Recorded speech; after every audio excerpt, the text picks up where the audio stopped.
Good evening, viewers. Welcome to another special edition of the State of Affairs show, as our famous political flagship program.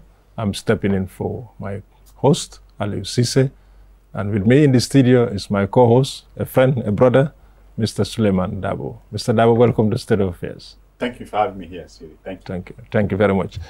With me in the studio today, we have the Deputy Spokesperson of the government, Prince Abubakar Aminata Sankano.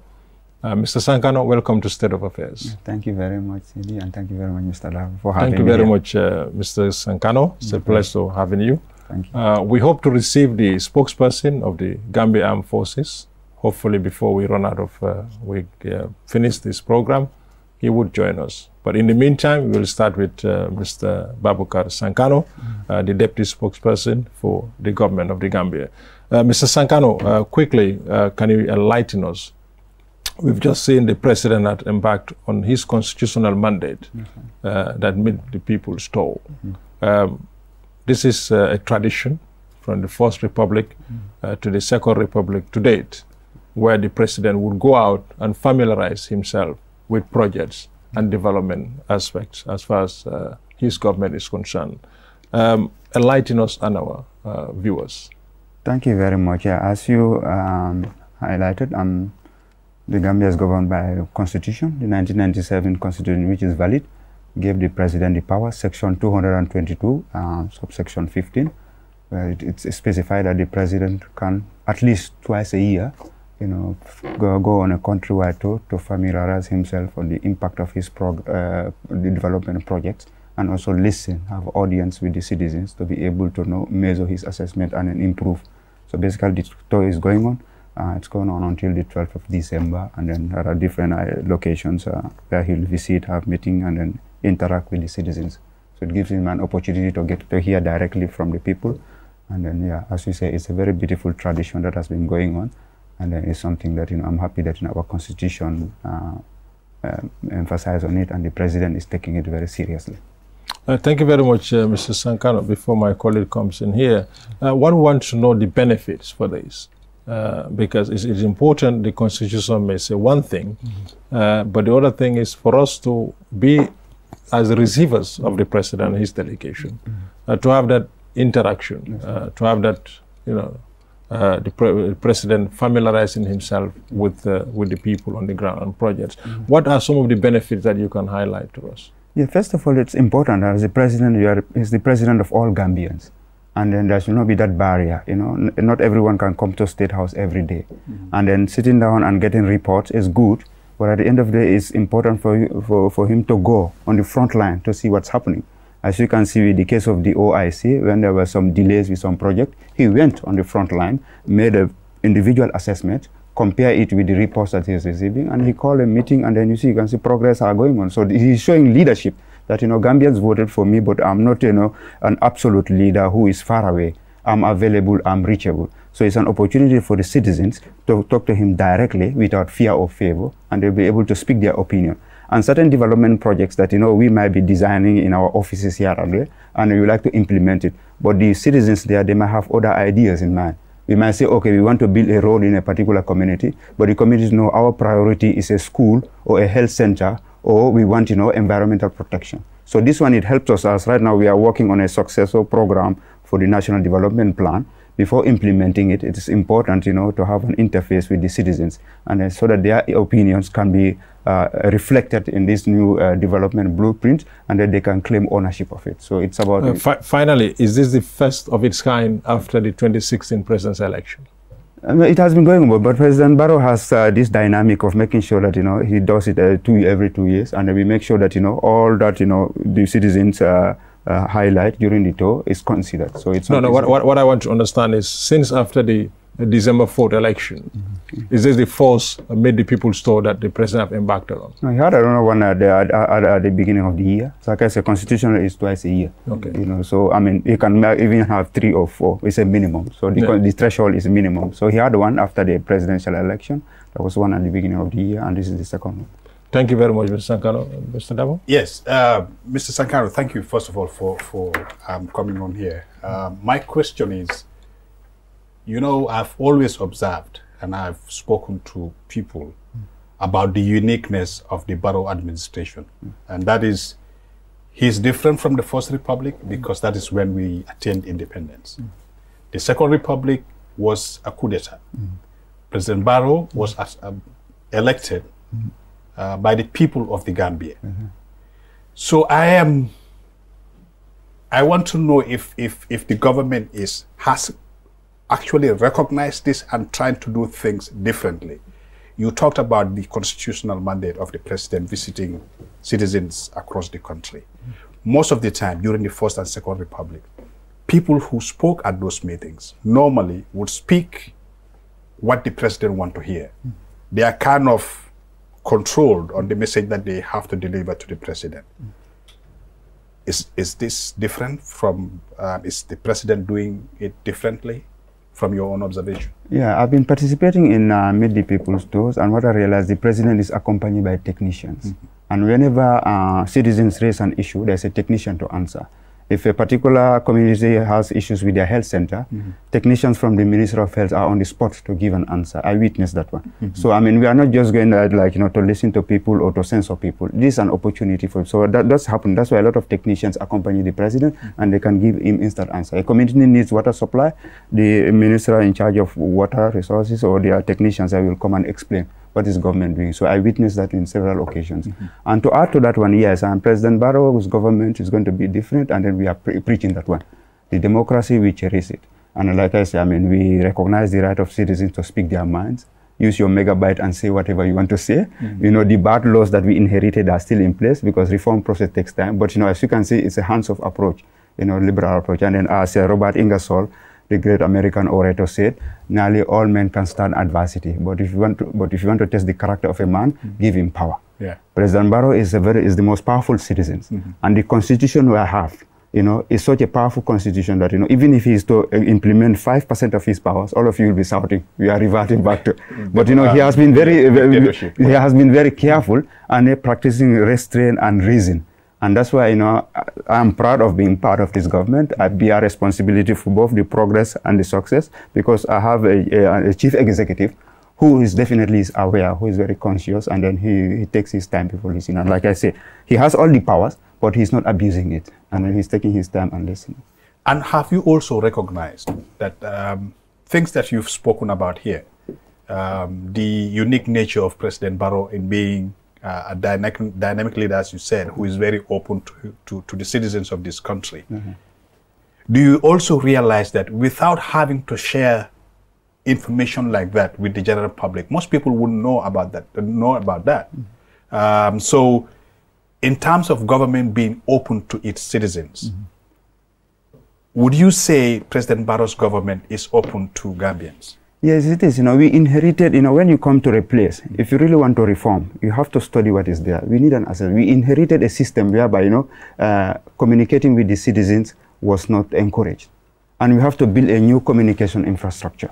Right now we have the Office of the Government Spokesperson, which is the central mouth of the government.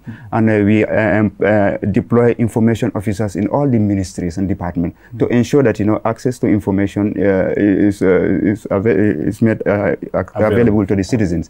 And then, like I say, even the Access to Information Act 2021 is providing the legal parameters for both citizens and technicians, you know, to know how to deal with information. We are in an information society, and we have to know how to filter those information and ensure that there's coherence in government communication. We are doing, but like I say, we inherit what we inherited, you know, some of those are the trappings that we are having, but, you know, the government is really open. Because in the sense that, you know, we allow citizens to speak their minds. At times it's so painful, you know, but we still that's what I was going to come, because as a journalist, we are always hungry for information, and we want to get information from the government, from the relevant authorities. I can understand the government's frustration with journalists too, because we have to be very responsible in what we do and what we say, because government information can be very sensitive. At the same time, though, the citizens have the right to know what its government is doing, what their government is doing. So that is the challenge we have. We want to have information from government authorities, but it's always difficult. I would give you an example. I'm not going to name the institution because I'm still working with them to have an interview with them. So I'm not going to name them before they cancel the interview altogether. But it's so frustrating. For 3 weeks, you will be calling the same institution, the same persons, and they will be giving you one excuse after the other. The ultimate aim, as far as I know as a journalist, is to portray the information that the government has to the people of the Gambia. I don't know what kind of perception they have, but as far as I know as a journalist, this is what I want to do. I want to have the information from the public officials to share with the general public.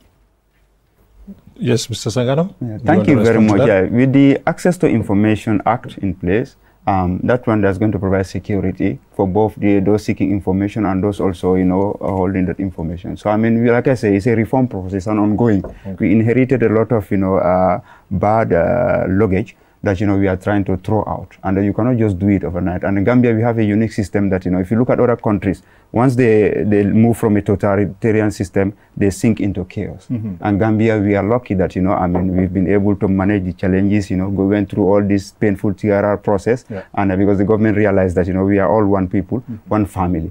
Those who are wrong within our community, we penalize them. But some of these reforms, we cannot just do it in a way that, if we want to force, we are going to break down the whole system because because each society is unique. Exactly. So we have to look at the peculiarities of the Gambian society. With the Access to Information Act that is coming up, all these challenges that you say will address, because the person giving information has to know which kind of information is made, because every government has right to secrecy.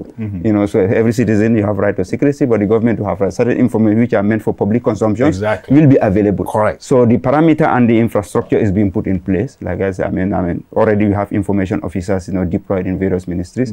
The Office of the Government Spokesperson is around, and all those departments, will also be able to. They will be trained, on how to disseminate information, on how to respond to requests of journalists. Thank you very much, Suleiman, Mr. Sankano. Quickly, from what Suleiman said earlier, one would wonder if the government is quite receptive to, like when Suleiman said, for example, you've been following one department to just have an interview. And I know it's not secret, it's open secret that there are so many stakeholders, so many people in government, just to get on platforms, they hesitate. And for me, being paid by the taxpayers and as a public servant, I think that is unacceptable. What are you doing as a government mouthpiece to at least bring some of those things out there so that these people who hold these particular positions, most of these institutions have got communication officers. You don't need to necessarily get the director to come or the CDS to come. They have got people who can speak for them. So why is this not happening? Yeah, actually, I can say, as an insider, what I'm saying, when I joined the government, my priority was to make sure that the government remains the bastion of credibility. The government is not here to compete with social media. As an academic, I realized that social media is fluid. So like I make comparison with a super tanker vessel and also a supersonic jet. You cannot compare the two. No. The dynamics are different. And during the COVID-19, we had this immense challenge where people were going to the social media, relying on results. I told them, look, we have to look at the standard operating procedure. If we take samples of people, the laboratory, it takes them 24 hours. Within that 24 hours, we cannot give any information. After 24 hours, we get credible results, we present it. Correct. During that time, any information rely on is bantaba, is freedom of speech. Government too is like that. It's a machinery. The way the information comes, it passes through channel. We have to process it. And like I said, with the government spokesperson information, we can get information from any department. When they bring it to us, we filter it because certain information are too technical.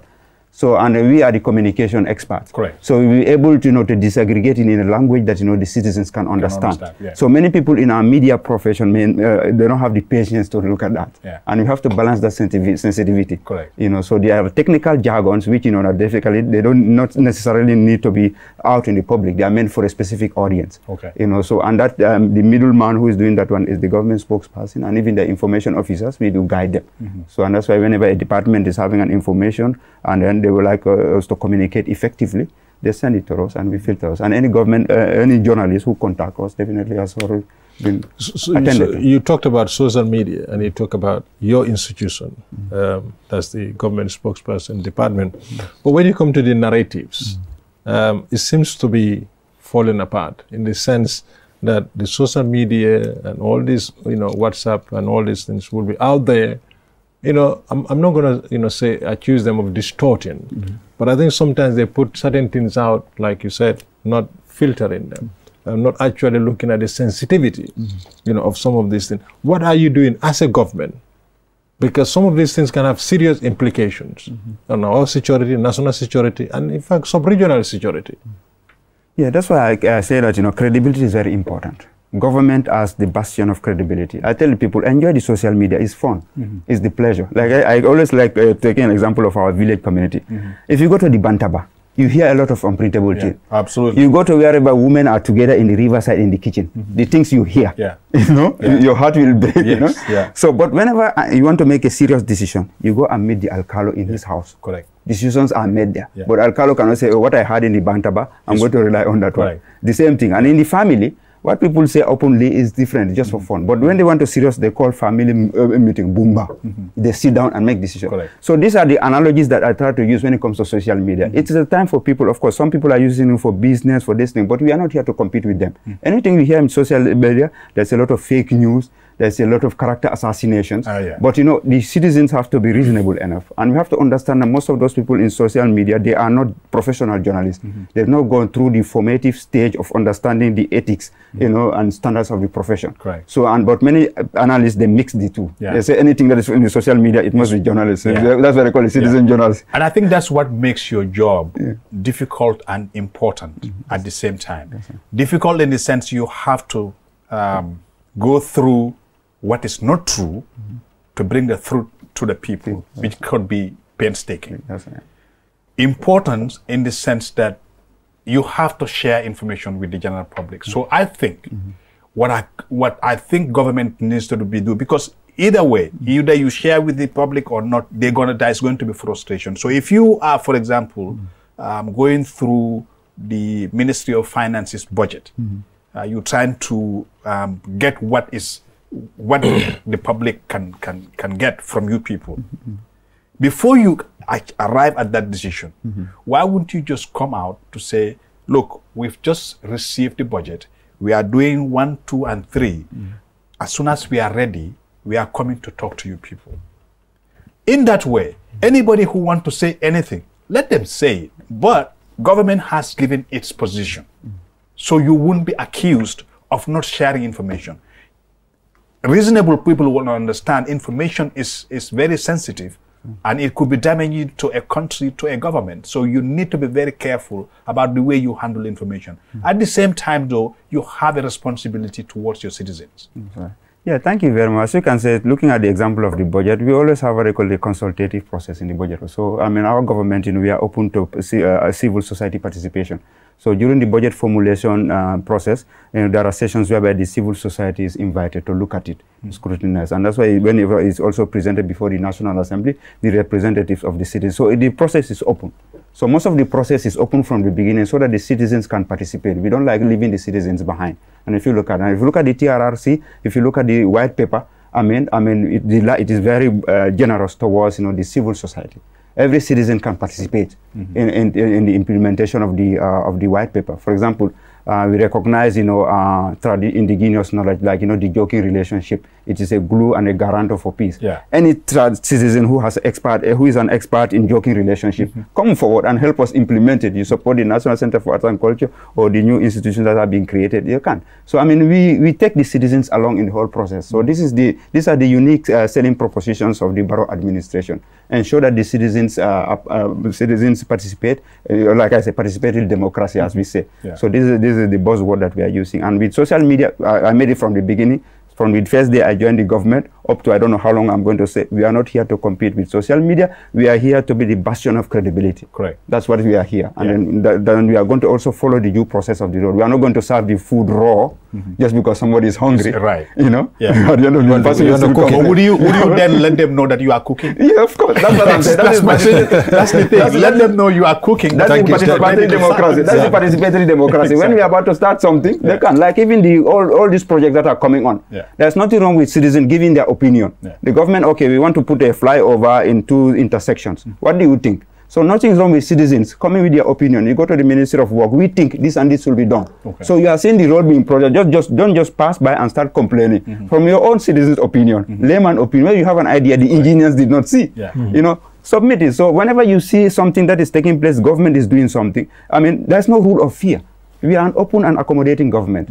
Send in your ideas and suggestions, you know, and then it will be filtered. You know. So I mean, Sankano is giving a big promise here. I don't know. We are fulfilling. No, I must say one thing. It was only yesterday I spoke to the government spokesperson. That's my brother Ibrahim Sankare. Yeah. And I understand he's going with the president on tour, and he told me to try your brother, Sankano. And as soon as I got to him on the phone, he just said, "Yes, I will join you." So and how much good you are doing right now by talking to. I mean, definitely. I mean, I think the likes of Sankano, the likes of Sankare, and there are many others out there who definitely are actually doing something. Correct. You know, to put the information there that we need.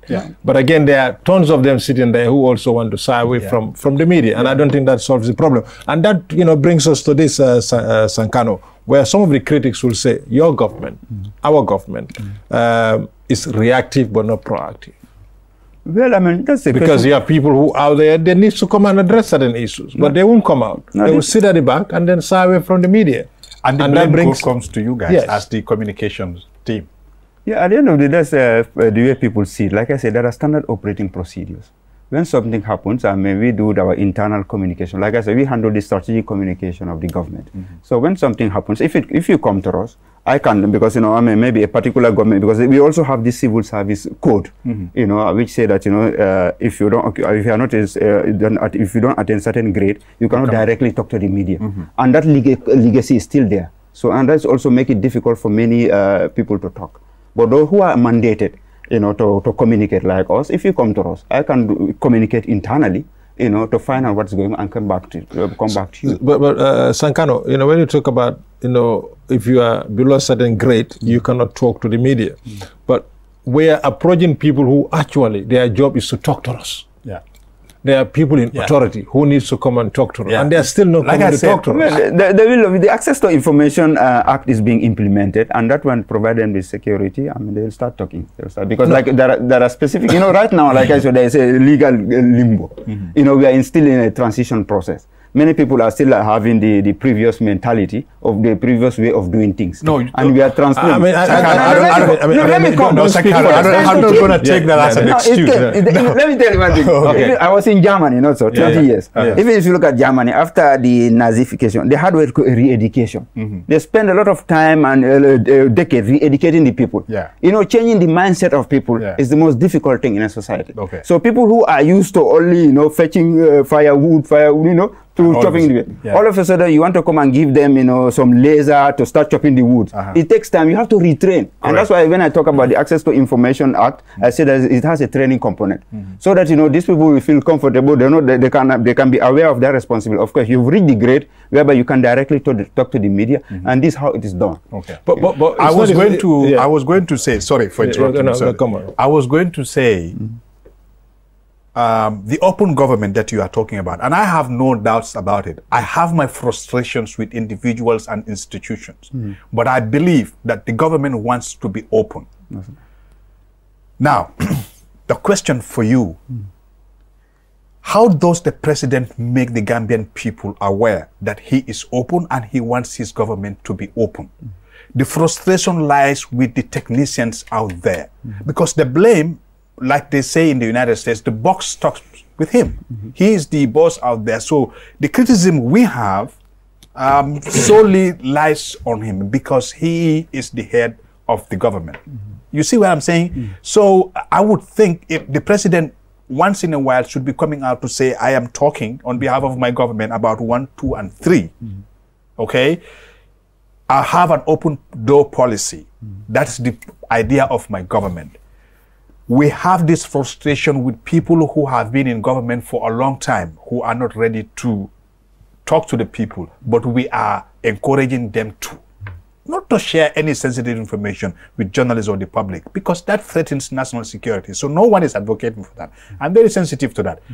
But as a citizen, we also have a right to know certain things that our governments are doing on our behalf. Yeah, thank you very much. This Meet the People's Tour is one tangible example of the president's openness, because he's meeting the people directly without any barrier, you know, so this is one way, and he's doing that one every day. There are regular engagements, you know, at the office of the president. And then, like I say, he's doing it twice a year. He would have limited himself to only once a year, but he's doing it twice a year, following the constitution, to show that, you know, he is open. And he's not someone who just sit down in the office. You know, he goes out from time, you know, on announced visits. So that's happening regularly to check the project, because whenever the citizens, you know, speak their mind on a particular issue, which is a burning issue of the day, he will go out and then make sure that show leadership. And that is happening. And like I say, I'm proud of being part of this government, because we have a leader who is reasonable. And then that's why we are ready to take the response. That's why we are ready to take the challenge. That's why we are paid for. If you call me within 24 hours, I'm in town, you know, I'll be available. Even if I'm not available, I will give you a reasonable answer. And your coming here is absolutely appreciated. Much appreciated. That tells, it says a lot about what you and I know, when it comes to communication, the importance of it. That's right. And failure to communicate, That's right. what does it do? We all know that. That's right. We had the last 48 hours coming to 72 hours. An incident had happened in the southern part of Senegal. That's right. We don't need to go into the nitty-gritties of the incident. But I have not seen anywhere where the government of the Gambia have come out with a statement or have said something about it. Though I'm aware, and I'm not going to get into the details, what actually have transpired, because we did our findings. But I would have thought by now, whatever they may have gathered, whether it's preliminary information or whatever, to just come out and tell the citizens, this is what is happening. Because already there is an information in the public space. So are we consuming that information, or are we going to wait for, say, another 48 hours before we get any information from the government? And some of those informations that have been put in public, they have serious implications. In fact, geopolitical implications, Mr. Sankano. So this is my frustration, and I guess many people as well, the timely manner of putting information out for public consumption. Yeah, like I said, I mean, timeliness is important, relevance is key, and credibility is absolute, if you look at it. Like I said, my emphasis is in credibility. And when it comes to these sensitive issues, I remember there was a case. Every word, we have to analyze it. Every word that goes out. We got all the technical information. We spend a lot of time, because once it's out there, you have to be careful that you are able to control the narrative. So there was this similar incident that happened. Every word, we have to look at the diplomatic, the political, geopolitical implementation. So it's not that you just sit down and say, because people are talking, let me also quickly. Of course, you know, once facts are being gathered, investigations are going on. And we'll come out, and I'm sure that, you know, the officers in charge, they'll get back to us. And we, as the communication language experts, we will look at it and issue a press release that will also make people, you know, allay the fears and make sure people make informed decisions. We want to make sure that any information that the government gives out, it is reliable enough for people, you know, to use it, you know, to advance their life, make decisions that's going to improve them, not to make decisions that's going to negate, you know, their activities and plans. But you have what is preliminary, and you have what is conclusive information. So what is stopping your office or the government to talk about the preliminary, you know, findings or information that you've gathered? Like now what is actually happening, everybody is consuming what we have seen, whether it's the facts, not the facts, but my poor grandmother sitting in the village would sit there and said, hey, you know. No, you've accepted yourself that the social media is out there, and the radio kankangs are out there as well. So the information that is out there is what people are going to rely on, either that is true information or not true information. As long as it is out there, people are going to look at that as the credible information.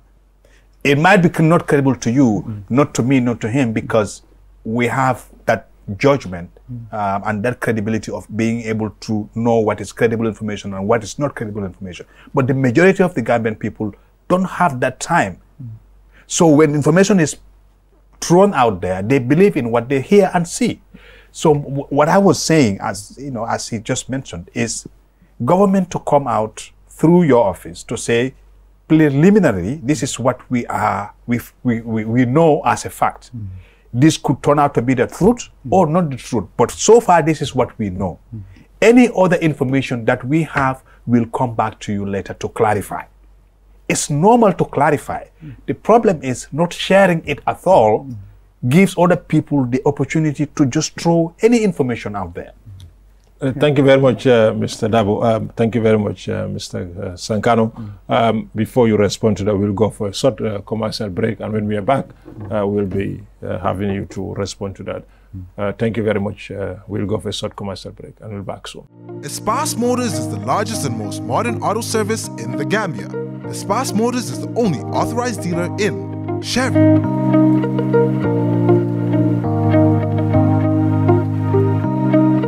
Mercedes-Benz trucks, Mercedes-Benz buses, Kia, Ford, Futon Mini and Midi buses, Futon trucks. At Espas Motors, we have qualified professionals who use modern technology to diagnose and repair all brands of motor vehicles. Espas Motor services include auto sales, auto repairs, vehicle painting, availability of high-quality spare parts, towing services. We are reachable at any time. Call Espas Motors on 352222 353-4444 or locate us on the Bertil Harding Highway. Espas Motors. Welcome back, viewers. You're following State of Affairs this evening. Our guest is Mr. Abubakar Prince Sankano, the Deputy Spokesperson of the Government of the Gambia. With me in the studio is my friend, Mr. Suleiman Dabo. Mr. Sankano, Suleiman have just buttressed on certain points. Would you want to respond to that? Yeah, thank you very much. Like I said, always looking at the lessons learned. You know, during the COVID-19, I was handling the COVID-19 communication, and the lesson I learned is that, okay, people were easily carried away by social media. But when I emphasize on this issue of credibility and government as the bastion, last resort of getting credible information for informed decision making. Like I said, people were easily believing any information they got on COVID-19 on the social media. And that was a case because at times I like using public transport so as to consume directly public opinion, you know. And then so one day I was in this public transport, you know, I heard people talking. They say, oh, the former vice president caught COVID-19. They say, I heard the gossip on social media, on all the platforms, but it was only when I heard it on national TV, national broadcaster, I believed. And that one, I was happy. I said, then I've achieved my goal. Exactly. You know, I've achieved my goal. That, you know, people now, they can consume whatever in social media, but for them to rely on something, they have to wait for the authority. So that one made me very happy. And I think, okay, coming back and joining the government was not a wasteful task. Yeah. And secondly, we are doing a lot of direct communication. Not just coming out here in the media platform is just one aspect, but every day, the amount of money we spend on telephone credit, answering direct, you know, questions of citizens. So it's there, you know. So most of these things that not just, you know, coming to the media, but people will be calling us 24 hours. At times we'll be in the office until 2 a.m. at night, responding to requests of citizens. And some of them, they will not like to wait until when they see something into the news media, they will call us. So there's a lot of direct, you know, interaction, engagement with the citizens. So that aspect is not known. So when it's a government communication, it's not just in the open, but also behind the scenes. But again, I'm not disputing the fact that, you know, there's a lot of direct communication. But here you are dealing with a government. You are part of a government and you are dealing with a country of over 2 million people. So the direct communication, perfect, great, but we need something bigger than that. Let's take an example of the high cost of living. I mean, everybody go out there and say, you know, the government is not doing much, you know, the prices are this, So how, I mean, we've seen the president did a very brilliant job a few weeks ago when he had the chiefs, you know, in State House and have that direct communication with them. And I mean, I can say what I gathered after that, a lot of people were at peace that the president had all these traditional leaders and sit with them and definitely spoke to them. And then, you know, they all went back into their various communities and then feel like, you know what, our government is actually doing something. So when people sit around and make, you know, complaints about high cost of living, I mean, if your institution is not coming out and to explain to people what is actually happening. Why do I bought a bag of rice last month, 230 for example, and today is 239 or it's 238? I mean, you may not specifically, you know, giving us all the facts that are happening, but relatively telling us what is actually going on. I think that actually will help. Yeah, okay. Like, there are certain departmental, you know, communication. Like I said, when it comes to the high cost of living, the Ministry of Trade issued a press release, you know, to explain what government is doing. So at times, the departments, in charge, or the technical unit in charge will come forward, and that has been ongoing. And then the president also engaged the chiefs, who will amplify the message to their respective communities. So that is actually happening. I guess, I mean, we are living in a fast-living world where the social media is very fast and fluid. And it's like in German, it's called Tigerfutter, feeding the tiger. It's a hungry tiger that wants to be fed every minute. Yeah. Yes. And like I say, as a government, we are here, as you say, 2 million people, and we have responsibility towards them. And the mistake we'll make is rushing, trying to compete with social media, or as you say, preliminary information, giving out, informing the public that we are working on. That is happening every day, and will continue to hold. But to compete with the social media, that is not government's mandate. No, our mandate is to make sure that I agree. To give credible information, absolutely, but not to compete with anybody. Absolutely. It's not a point of competing. Like I said, as a journalist, I am telling you, I go through social media, I look at 1, 2, 3, I know this is nothing. I'm not even going to bother myself to read it because it doesn't make any sense to me. So that's not my point. My point is, he just talked about the president meeting the chiefs. 2 million people. Do you know how many, the percentage of that speaks just the local language? The reason why that meeting was so effective is because the president was meeting local people and he was talking to them directly in the language that they understand. So if he does that, I'm telling you, once, twice a month, or even one time in a month, to have communications like that, people will be at ease because they will understand what the president is talking about and what he's doing.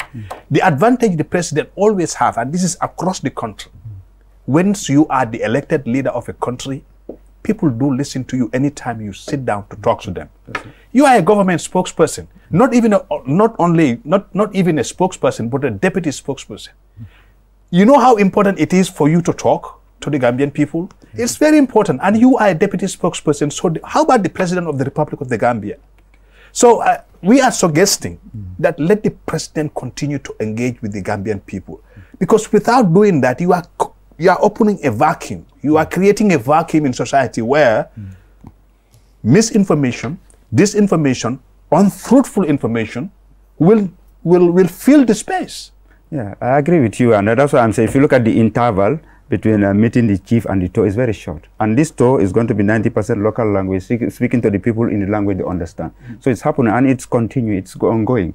And there are engagements where invite local people will come to the State House for audience and speak directly. So that's happening, and that, so like I said, the entire government, communication infrastructure is being modified to reflect the reality of time and also to answer to the wishes and aspirations of the government. We are aware, and like I said, we are an open government. We are open to ideas. We are open to suggestions, I mean, no government is perfect. Any government that says that is perfect is fooling the voters. Absolutely. Thank you very much, Mr. Senghor. I'm happy to hear that you're an open government.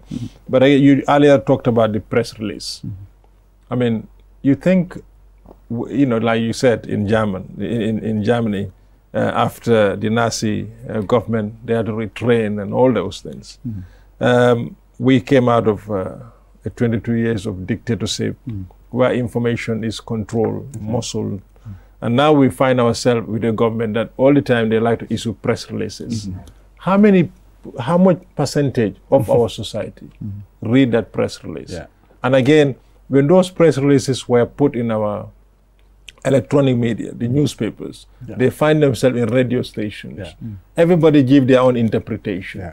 I mean, again, you will come back to the same thing.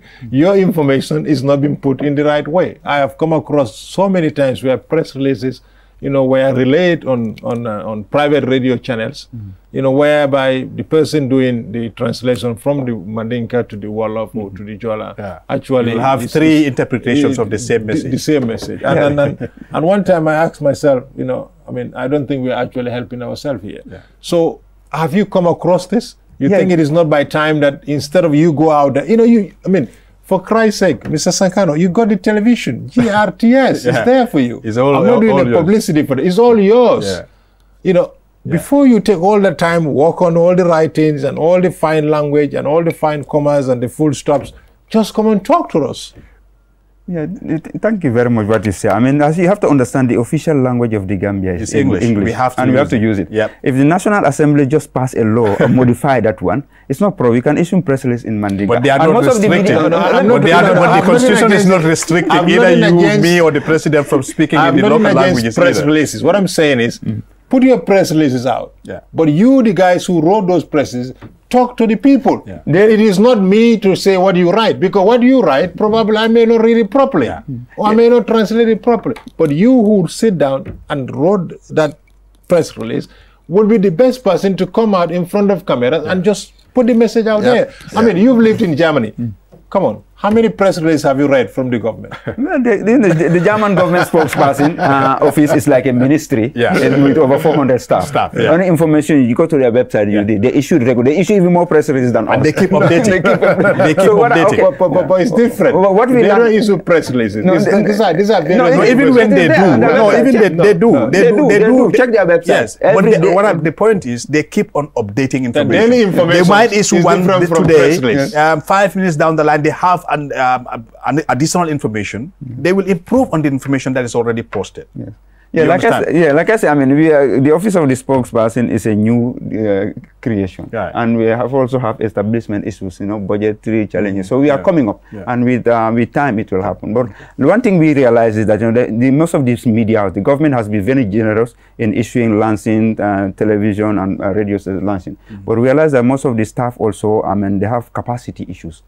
Most of even the local language, they are not fluent. They force themselves. Like I said, I keep having an issue. Why do you call it Jaman Laban Kibaro? The war is not over yet. They can also assign Jamano technology. They don't even have an appropriate word in defining social media. I will call Jaman Laban Jabal as if you are going to die here. Tomorrow. I have issues with that. So they have to also go and study the local language. If somebody is going to be a local language announcer translating English into Mandinka, let the person at least engage some older people who understand, who have very good diction of Mandinka language or Wolof language or Fula language, and they can come forward. So this challenge is on the media to also improve. We are available. Most of the radio stations, they will call us after a press release for us to interview. One of the radio stations, I don't know whether I should name because of competition, whatever, I might not name, but they always call me. Even when I was in Abu Dhabi, last week, one of the private radio stations here in Gambia reached out to me, and then I answered in Mandinka, in Wolof, and then Fula. Oh, you speak 3 languages? Yeah, more than that. Oh, really? Okay. That's why I speak French too, German, so that's the reason why I'm government spokesperson. Oh, there you go. Absolutely, yes. I cannot forgive you for allowing these press releases to keep going.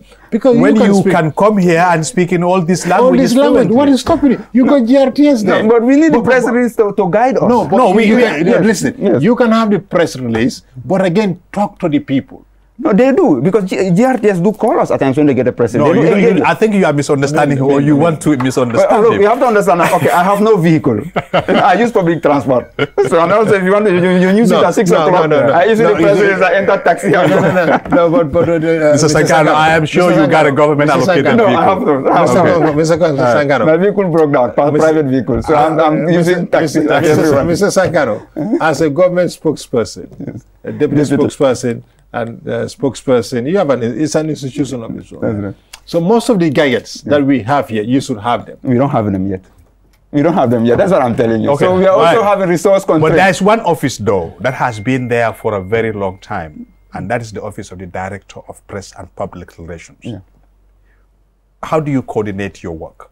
They handle, the daily schedule of the president and cover. We are all of government, not just one department. All the entire government machinery. When it comes to the strategic communication, they pass through the spokesperson. So I mean, it's still a learning curve. A lot of institutions, even ministers, before they go out, they will send their speeches to us for us to look at it. So I mean, like that. So the communication unit of the president, they handle the daily routine of the president. They cover it every day. So they have all the team there that ensure that there is visibility. The office of the president has the visibility, and we have to make sure that the entire government has the visibility, and also there is coherence in government communication. So that what one government is saying, department is saying, is different from another government. We want to avoid that one. That's why we encourage them to send their information to us. And but should that mean that every information that is coming from government should go through your office or should be handled by your office? I asked that question because last week, is it last week or 2 weeks ago, not long ago, when the central bank was hacked, I was expecting the central bank of the Gambia to come out and talk to the people. I wasn't expecting your office to send a press release regarding the central bank of the Gambia. I know it's not an independent institution, but it's semi-autonomous, and it's because of its nature. Information coming from there, I think, should be coming directly from the bank, not through the government spokesperson. But you know better, you are the one who is in there. So I want to know why that is happening. Well, actually, I mean, the office of the spokesperson is directly answerable to the president. And there are certain strategic and important national issues. For them to have weight, like I said, we have been emphasizing on credibility. I mean, it passes through the government spokesperson. And this central bank, or there are some certain technical languages, which, you know, if they release it out there, the public might not understand. So why don't you do it this way then? I'm trying to get to the bottom of it and the credibility issue that you're talking about. And also, how about working with them to dilute the language, to fit the public's consumption, but then leave them to be the leaders of disseminating that information? No, there are certain information where they can go directly, they don't need to us, but there are certain strategic information whereby it has to go through the government spokesperson. That is the ideal, to ensure coherence and to ensure to give it weight. Remember, there was a case during the COVID-19. There are certain embassies and airlines. They say that they are not going to accept any information of any other department except from the government spokesperson. Because there was an issue about tourism and information came out to update. You know, one embassy said that no, if it doesn't come through the government spokesperson, we are not going to rely on it. So at that time, almost all the embassies will be contacting for information, travel, or that. So there are certain departmental communication which can be done on the operational side of it. But when it comes to strategic, like such an important national institution like central bank, you know, it is only appropriate that, you know, they pass through the government spokesperson so that they can have that backing, you know, to guide them central through. Government. So moving forward, Mr. Sankano, what do we foresee as far as your office is concerned? And though we've talked about, he's given a big. I'm happy that you've given those assurances. We talked about a few lapses that are actually happening. So moving forward, what do we foresee? You know, like I said, I mean, it's work in progress. Like I said, no government is perfect, and we are very. Is this the simplest word that all of you guys? No, the thing is that we are genuine. Working in progress. No, we are genuine. Of course, you know, government is continuity. We are genuine. I mean, we are genuine. We accept every morning on QTV from 10 in the morning to 11 or 12 o'clock. There's this program called This Morning. Can we rely on you? Not to come here live every day, but even telephone conversations. If we have some doubts about certain issues of government, can we call you to say you will be able to answer some of our questions and be a regular guest on the program? You have my card, and that is my job, is to communicate, you know, to communicate for the government. That's what I'm paid for. So I'm available to answer, and then, So moving forward, we're going to be seeing the government spokespersons or the deputy spokesperson's office, you know, public. I mean, we are available. All the media, like the radio stations, they'll be calling us every time. I'm like there's one radio station that's very famous, and that one, until, you know, the owner felt guilty. He met me, so you've helped my radio station show, because even in the middle of the night when they called me, I answered. You answered their question. At times the journalists and staff became so guilty, and then they come and said, no, it's my job. There's one thing I want to ask you, Mr. Sankano, before the end of this program. And, you know, as a journalist, we are always hungry for information. But again, I know as a citizen, we have a responsibility. That's right.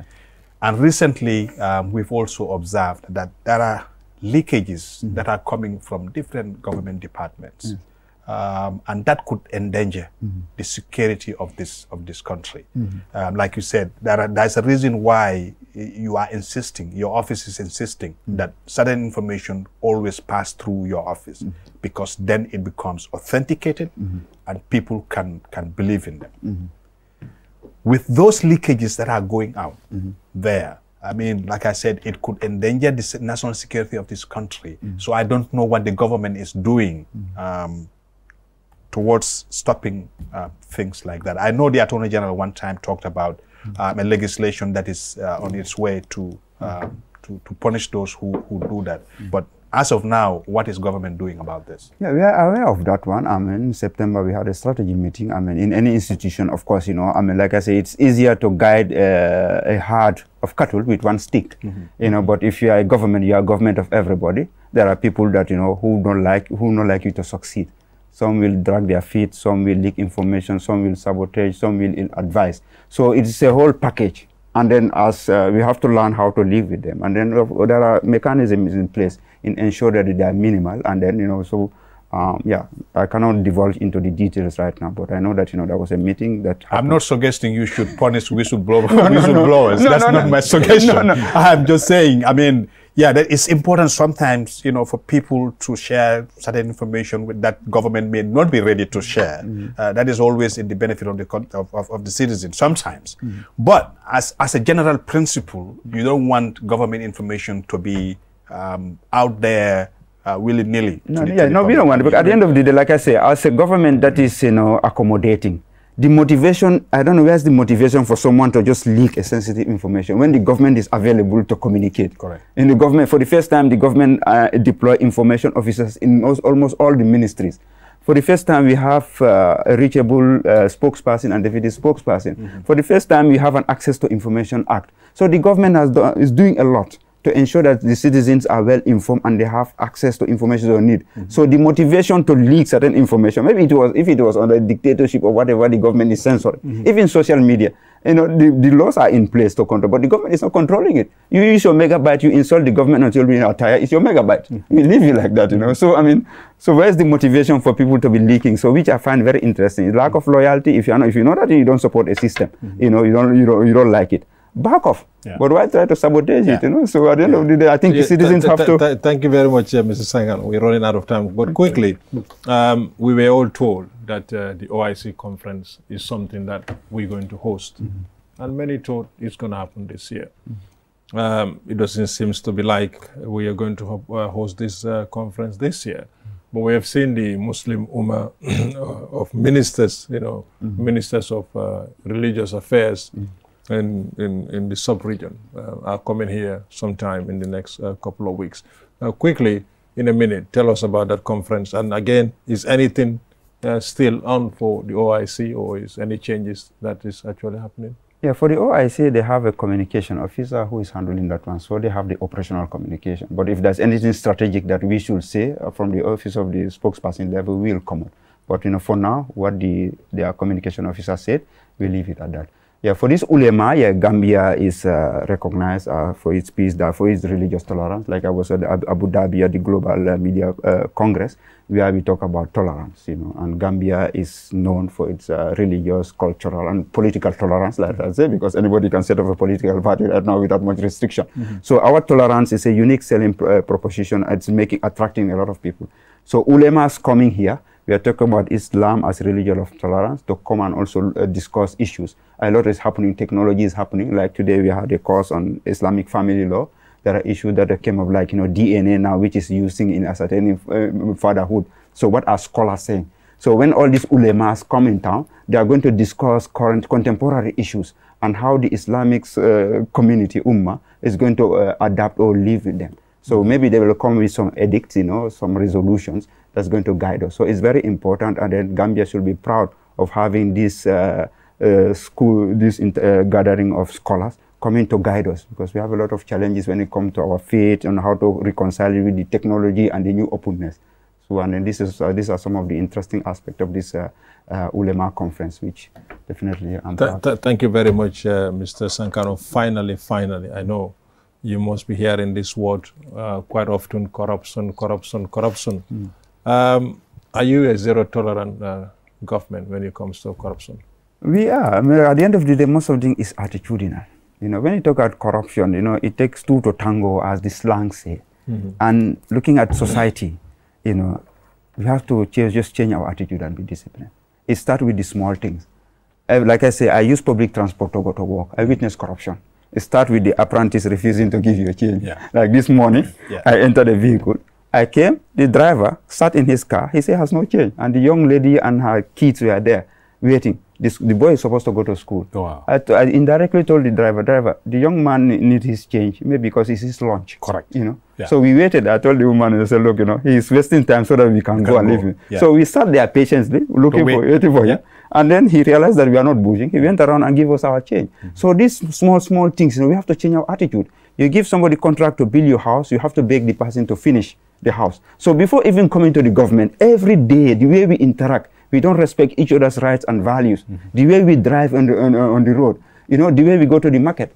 People complain that, you know, price of things are high in the market. But when they go to the supermarket, they don't complain. The prices are expensive. They are taxed, no negotiation. They pay for that. You know, so at the end of the day, I think when it comes to corruption, we have to change our attitudes and our mentality. And then some of these things, you know, will fall in place. Government is a reflection. Is it the same set of people that goes to the supermarket and then goes to the market? No, but at times Gambians are like, today I have $10,000 with me. Let me go and show that, you know, I'm also you go to the supermarket. Maybe the Sarawulis goes and the Kiankas goes. You know, when I look at that, I'm not, you know. Thank you very much, my friend, Honorable Prince Abubakar Aminata Sankano, for taking the time to join us, and thank you very much. Please tell Mr. Sankari to be. We will be calling on him every day before the end of the president's tour to talk to us. Maybe you have to talk to me. I will organize it. All right. Every Why day can't you join the tour? Why can't you join the tour? No, we have somebody there already. No, Okay, you can thanks. also make live interview during the tour. That's what I'm saying. And be embedded. Tell him we'll be making phone calls. Thank you very much, No Mr. Dabo, and thank you very much, Mr. Sankano. And thank you so much, our viewers, for taking your time to join us this evening. And this program will be repeated on Sunday at 10 p.m. Thank you very much. It's been a pleasure. And Aliu, we miss you. Bye for now.